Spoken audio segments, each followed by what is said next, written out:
Hello and welcome to today's episode of the Jacksonville Jaguars Insider Podcast.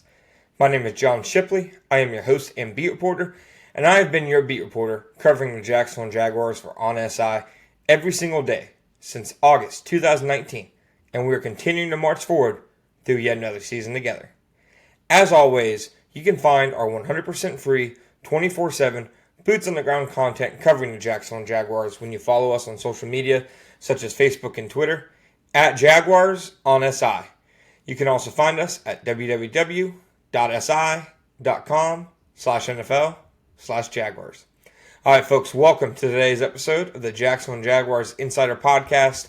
My name is John Shipley, and the Jacksonville Jaguars are officially in London as they prepare for their bout against the Los Angeles Rams in Week 7. Now, it's definitely a game that for as much of a game can feel as a must-win in Week 7 for a 4-2 team. I think this one's up there. I think, obviously, anybody tells you before the season that they're 4-2 going into London, that's seen as a major boon. If anybody even tells you they're 4-3 after London, that probably would have been seen as a fairly big positive. I certainly didn't have them there. But it is the manner of which the Jaguars are 4-2. In many ways, they should be 5-1. In many ways, even in the one game where they were demonstrably not the better team, they had plenty of chances to win it. And it felt more like they were stopping themselves as opposed to the other team stopping them. It felt like the Jaguars are continuing to be their own worst enemy. And Liam Cohen has said it over and over again. Before the Jaguars can learn how to beat other teams, they have to stop beating themselves.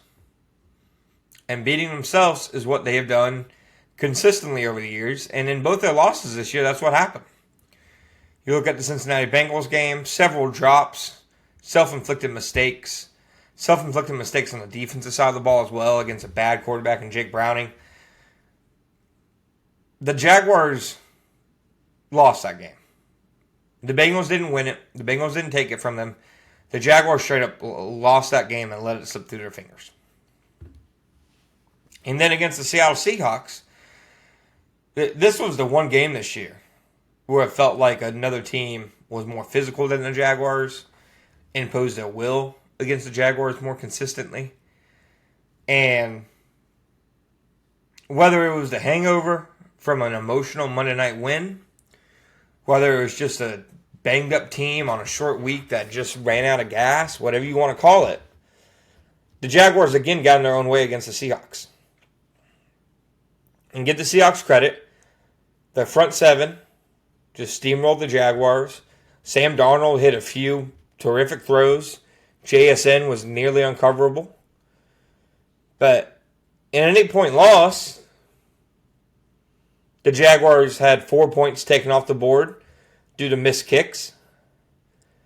And a touchdown wiped off due to Travis Hunter lining up offsides.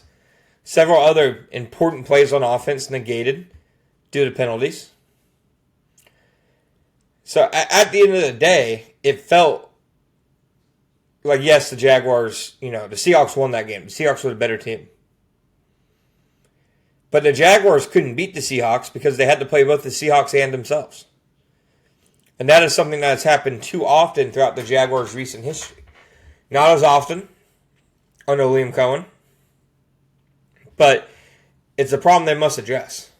And when I say not as often, I'm not trying to say like they've played clean in their 4 wins. They didn't. They have gotten in their own way throughout the season, even when winning games.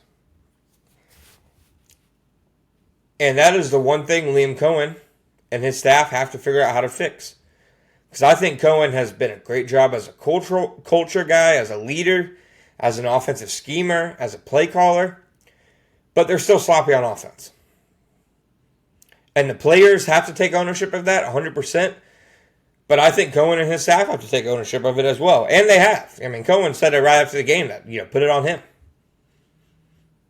And I think if you asked Liam Cohen, he would say, yeah, that's his responsibility. He has to have them ready to play. And for whatever the reason, dating back all the way to training camp, this has kind of been the MO of the offense.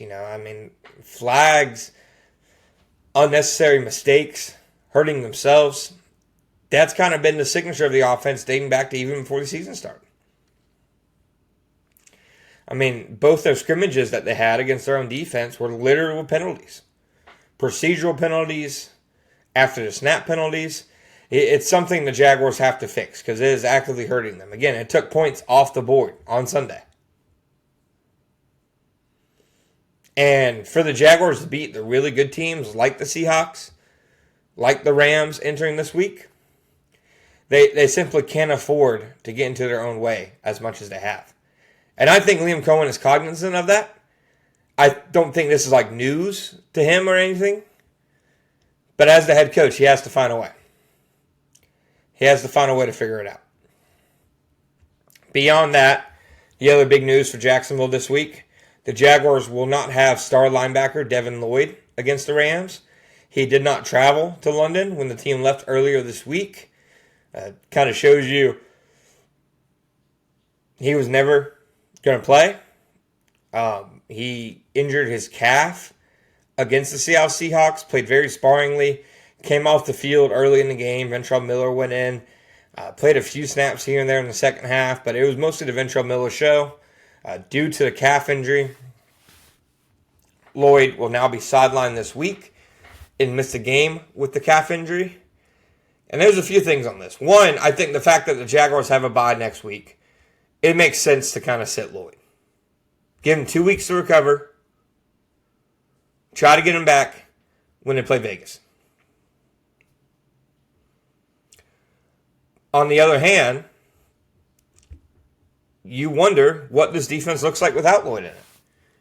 Because Lloyd has been one of the better linebackers in football this year.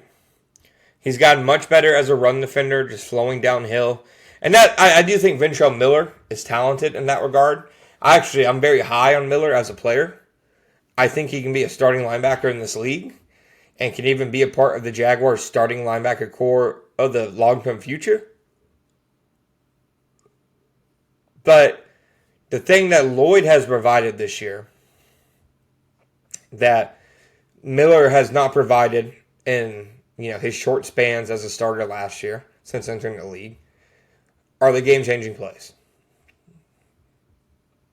Lloyd has simply been a ball magnet this year. 4 interceptions. It doesn't happen, by accident. He's playing really good football. He's been very smart in coverage. He's got good ball skills. He's been able to make plays with the ball in his hands after the catch, his 99-yard return against the Kansas City Chiefs. And for a Jaguars defense that was living on turnovers in those first 4 weeks, you wonder how the absence of Lloyd can impact them. They had just 1 turnover in the last 8 quarters. And that was a 99-yard pick six by Devin Lloyd against Patrick Mahomes, in which the coverage call fooled Mahomes, and Lloyd made a fantastic play on the ball. And then made an even better play after intercepting the ball to go ahead and score. So this is a defense that we saw what it looked like when it doesn't force takeaways against the Seahawks. It had its moments. It plays hard. But it just needs the big plays. It needs the game-changing plays that they provided over that first month of the season. And without Lloyd in the lineup, it's a fair question. Will those plays come? What will it look like when they do? Miller, like I said, is a good player. He's a talented player. They really like him internally. He flies to the ball. He's physical. A lot of energy. His teammates like him. But the one thing Miller hasn't done when he's been on the field is make those kind of game-changing takeaways. And that is for, above all and everything else, what Lloyd has thrived doing this season. Lloyd has made those plays consistently. And to beat a good team like the Rams, you need to make those plays. You saw what it meant for the 49ers when they beat them. So not having Lloyd in the lineup, I think, is rather significant. And that's even with me being a big Ventrell Miller fan. Thank you guys for listening to today's episode of the Jacksonville Jaguars Insider Podcast. My name is John Shipley. I'll be back next time.